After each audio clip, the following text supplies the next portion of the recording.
So unit economics. This is something that every entrepreneur has got to get their heads around, even if you're not going to raise money.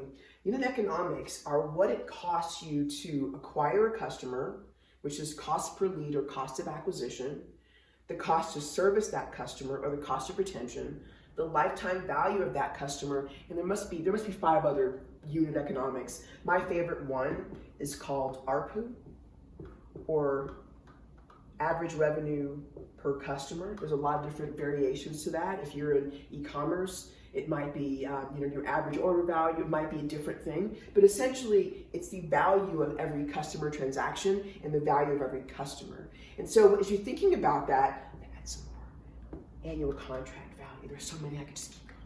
So those unit economics are important because essentially what your investor wants to do is he or she wants to validate that their $50,000 that they're going to write to you is actually going to turn into something.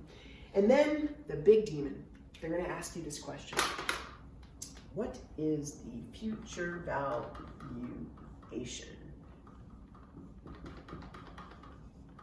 And valuation is a fictional thing. It's essentially what the representation is of your company's value in the future. And there are lots of ways to come to this.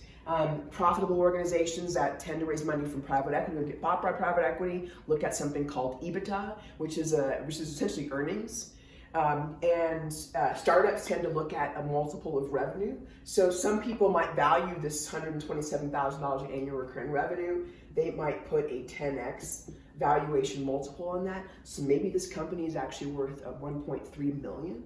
Maybe it's worth less or more depending on what market it's in. There have been some companies that are worth 20 million at this stage. But essentially what you can see is this number actually has a big influence on what your valuation is. And so your investors are going to want to understand how this actually goes there.